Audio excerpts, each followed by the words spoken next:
오늘 실론 세 번째 삼위 단일성이라는 제목으로 말씀을 드리려고 하는데, 다른 말로 하면 삼위일체론이라고 할 수 있겠습니다.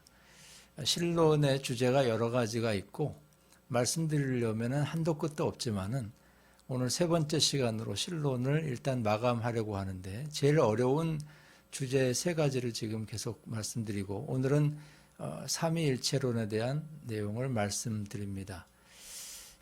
성경에 나오지 않는 단어들인데요.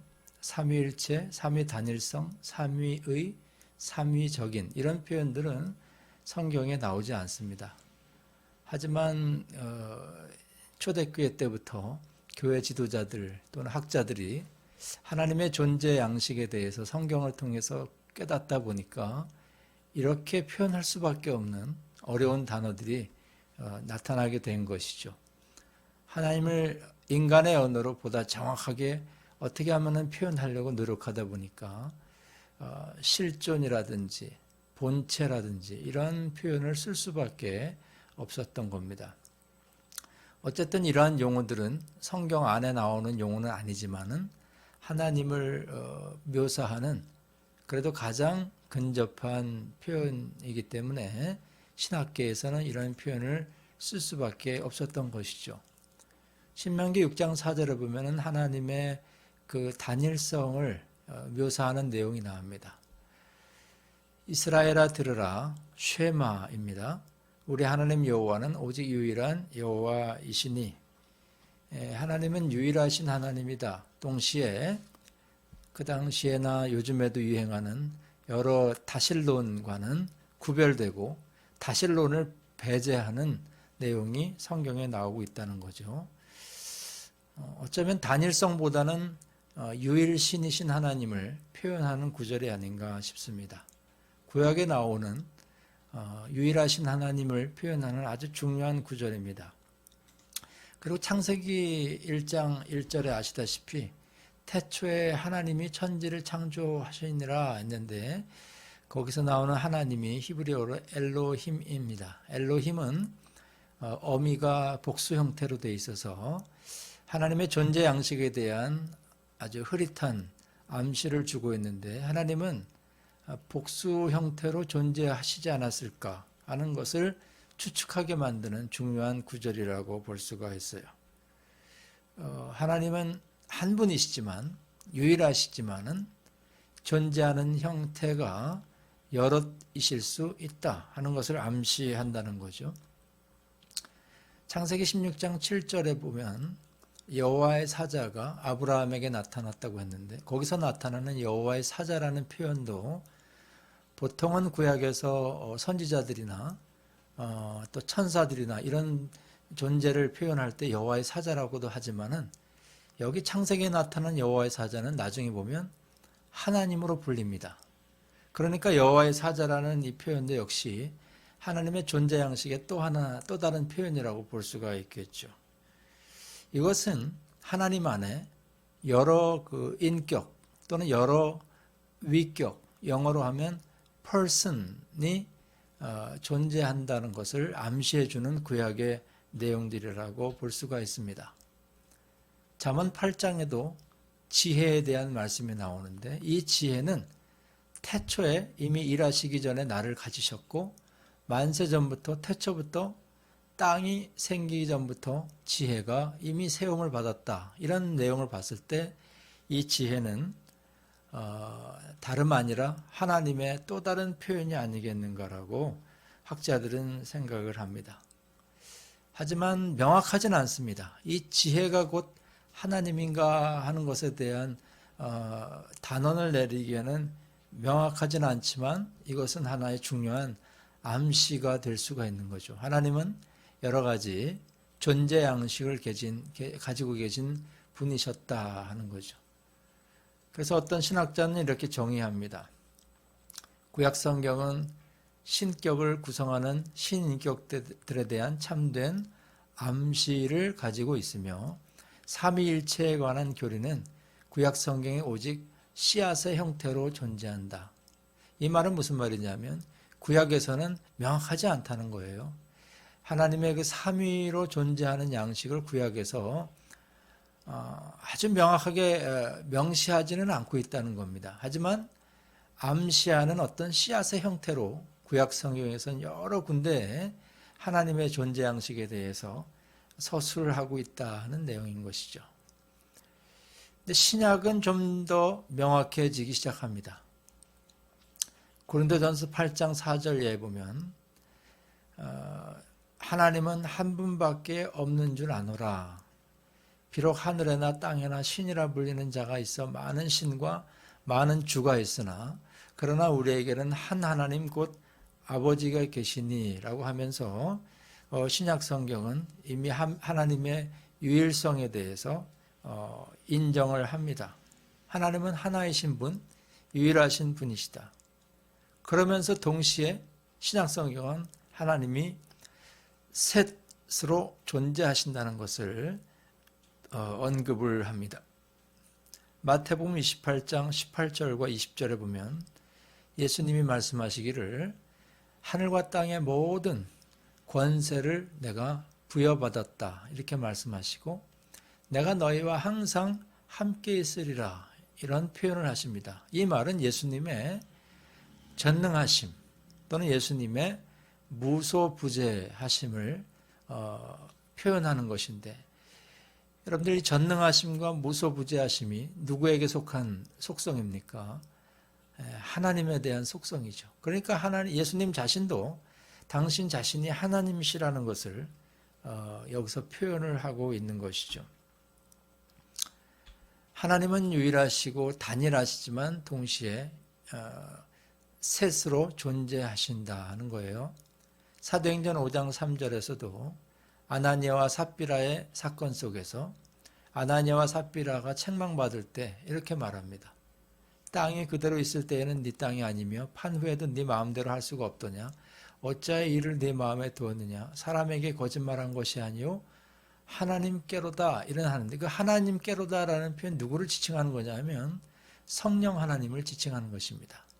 성령 하나님께서 아나니아와 삽비라 사건에 나타나셔서 그들의 마음을 양심을 깨우치는 내용이 사도행전 5장에 나오는데 그 성령님을 사도들은 하나님이라고 그렇게 표현을 하고 있습니다. 이러한 모든 내용들이 바로 하나님의 유일성뿐만 아니라 하나님이 세 분의 위격으로 존재하시는 분이심을 우리에게 암시해 주는 구절들이라고 볼 수가 있습니다. 정의를 하자면 하나님은 한 분의 유일하고 참된 하나님이시지만 신격의 단일성 안에는 동등하고 영원하고 같은 세 분의 위격이 있으며 그 인격들은 실체로는 같지만 실존상으로는 구분되어 있다. 말이 좀 어렵습니다만 가만히 들여다보면 이해가 되실 겁니다. 그 세 분 하나님은 각각의 인격체로 persons, 위격으로 존재하시면서 그 실체는 같다. 똑같은 하나님이시다.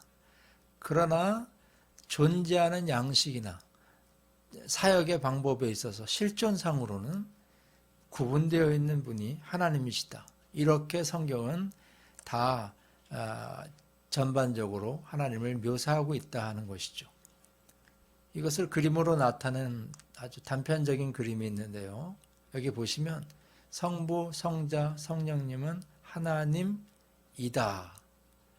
그러나 성부는 성자가 아니며 성부는 성령이 아니고 성자도 성령이 아니다. 이렇게 표현하는 거예요.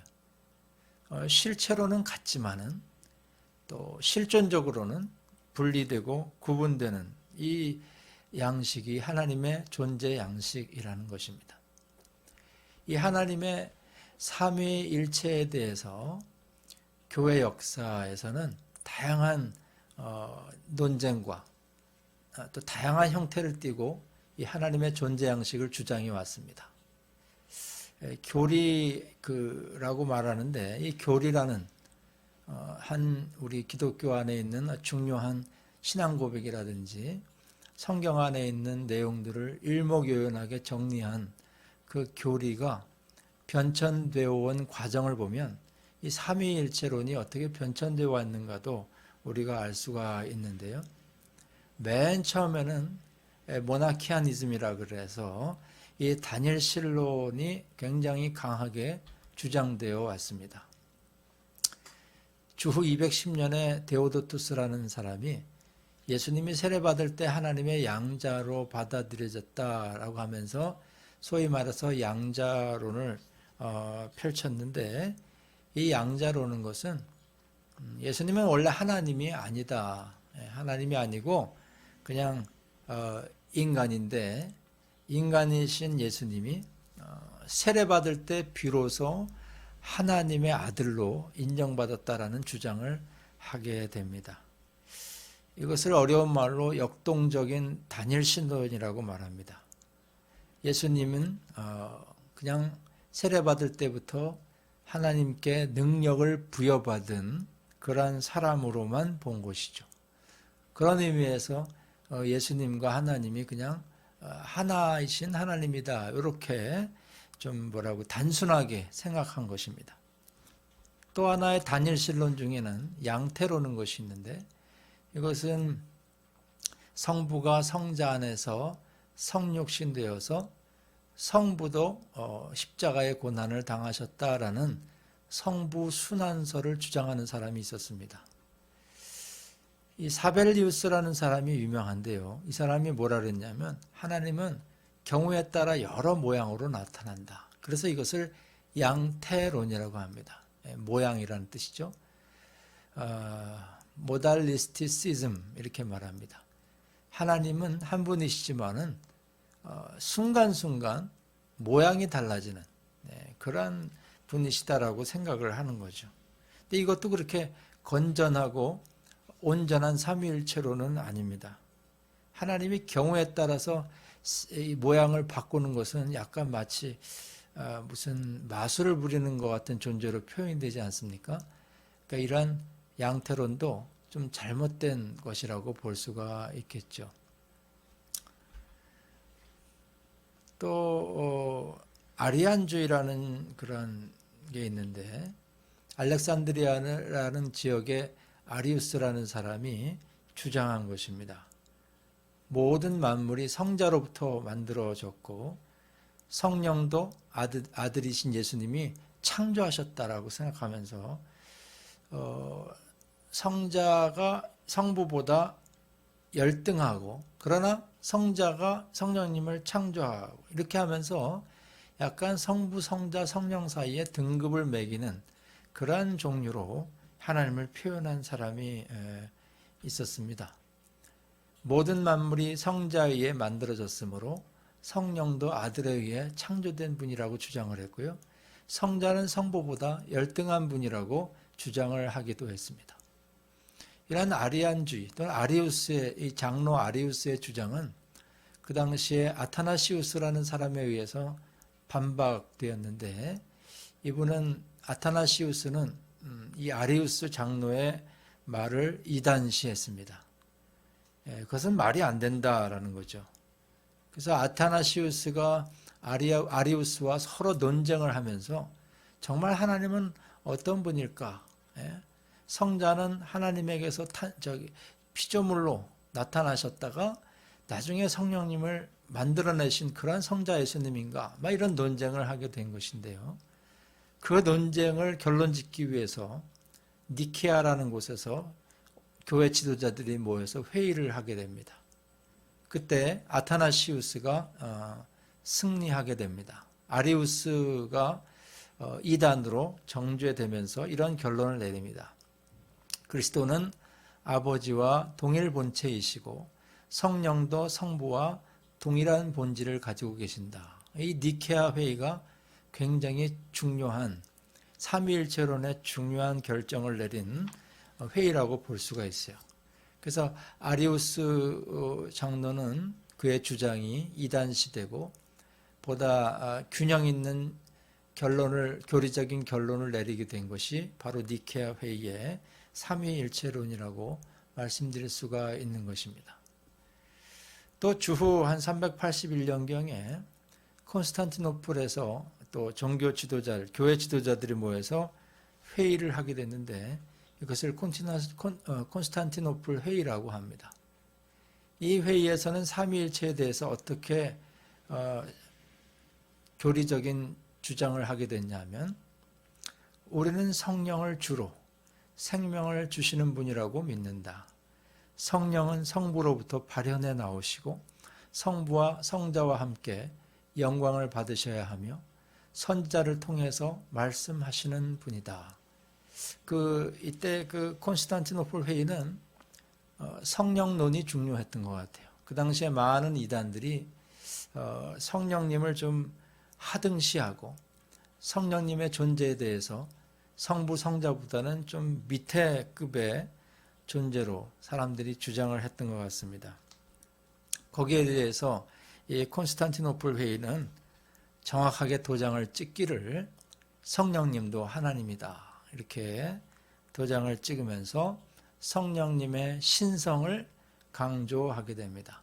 성령님이 막연한 어떤 이상한 존재가 아니라고 성령님의 신성 문제를 종지부를 찍게 된 회의가 콘스탄티노플이라고 말씀드릴 수가 있는 거죠. 주후 354년부터 430년 사이에 살았던 어거스틴이라는 분도 이 삼위일체론에 대해서 중요한 내용을 말하고 있는데 어거스틴이 말하기를 삼위일체 안에 있는 세 분의 위격은 각각 온전한 본체를 가지고 있으며 각각의 위격은 모두 다른 위격과 상호 의존하는 상태로 계신다. 성령은 성부와 성자로부터 발현되어 나오신다. 이런 표현들 좀 어렵습니다. 발현된다는 게 무슨 말인가? 저도 참 설명하기가 어렵습니다만은 오래된 고대 우리 신학자들이 하나님에 대해서 묘사하려고 고민하다가 표현하는 내용들이라고 이해하시고 성부와 성자로부터 성령님이 나오시는데 그분도 역시 하나님과 동일한 성부 하나님과 성자 하나님과 동일한 본질이시다. 이렇게 그냥 간단하게 여러분들이 이해하시면 되겠습니다. 그러고 나서 이제 16세기 이후에 중세 이후에 종교개혁자들도 역시 이 삼위일체론에 대해서 강조를 하게 됩니다.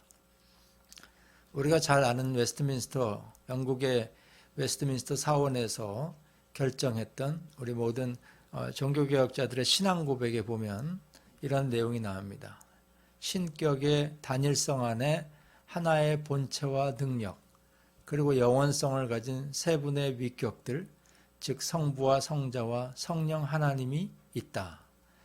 성부는 어떤 분에도 속해 있지 않고 생성되지도 발현되지도 않으시며 성자는 아버지로부터 영원히 생성되셨으며 성령은 성부와 성자로부터 영원히 발현되어 나오신다. 말들이 좀 어려우시더라도 그 당시에 많은 교회 지도자들과 신학자들이 기도하면서 고민하면서 성경을 연구하면서 내린 결론이라고 생각하시고 이 내용들을 한번 깊이 묵상해 보시기를 바랍니다. 이 종교개혁자들의 이 교리적인 결정이 현대까지 이르러서 많은 사람들이 이 삼위일체론, 성경 안에 나타난 하나님의 존재 양식을 받아들이고 신앙으로 고백하게 되었는데 그럼에도 불구하고 현대에 와서도 이것은 많은 비판을 받기도 하고 이 삼위일체론을 부정하는 사람들도 생겨나게 되었습니다. 칸트와 헤겔이라는 철학자는 유럽 사람이니까 역시 신앙을 근본으로 갖고 있긴 합니다만은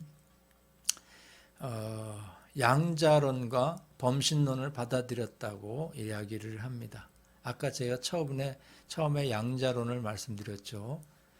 세례받을 때 예수님이 하나님의 양자가 되었다. 그때부터 비로소 능력을 받았다라고 하는 주장을 오히려 이 칸트와 헤겔이 주장을 했다는 거죠.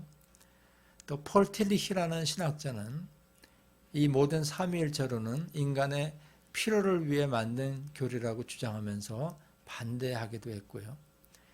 유명한 오늘날까지 이어온 이단인 여호와의 증인은 성자의 그 신성을 부인합니다.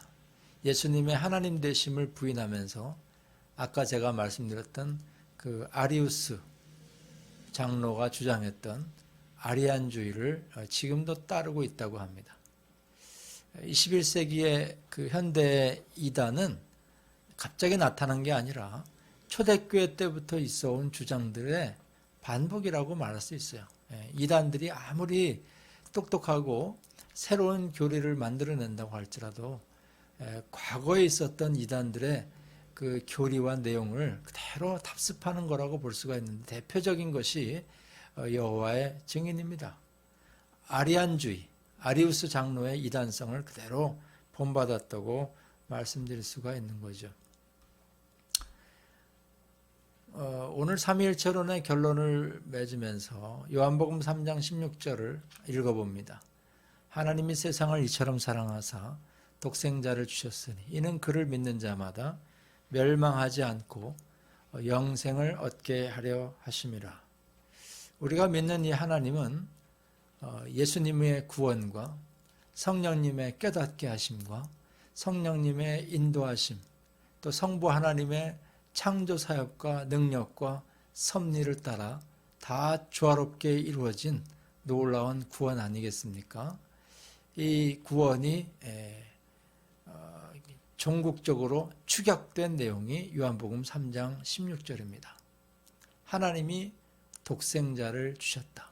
하나님에게서 발현되어 나오시고 하나님으로부터 영원토록 나오신 예수님의 그 십자가의 은혜로 우리가 구원받게 되었다라고 하는 삼위로 존재하시고 또 동일한 본질을 갖고 계신 성부, 성자, 성령의 사역에 의해서 구원받았음을 우리는 오늘 믿게 된 것이죠. 우리가 기도할 때도 우리는 성령께서 우리를 인도하시는 상황에서 성자의 이름으로 성부께 기도한다고 말씀드릴 수가 있습니다. 성부, 성자, 성령에 대한 이 삼위일체 교리가 초대교회 때부터 이렇게 오랜 동안 많은 논쟁을 거쳐서 우리에게 주어졌다는 사실을 기억하시고 이 성부, 성자, 성령 하나님을 그대로 믿고 그 삼위일체론을 말씀을 통해 근거 구절들을 살펴보시면서 여러분들의 신앙의 좋은 뿌리로 삼으시고 하나님께 그렇게 의지하고 기도하시고 구원의 은혜를 받으시는 여러분들 되시기를 바랍니다. 오늘 삼위일체론에 대해서 간략하게나마 쭉 역사적인 과정까지 살펴보면서 정의를 훑어봤습니다. 그 어려운 문장들 나타났을 때 그것을 여러분들 옮겨 적으면서 한번 그 문구들을 묵상해 보십시오. 우리 신앙의 선배들, 신학자들이 얼마나 고민했는가 하는 것을 한번 헤아려 보시면서 믿음의 뿌리를 잘 다져 보시기를 바랍니다. 다음 시간에 또 뵙겠습니다. 감사합니다.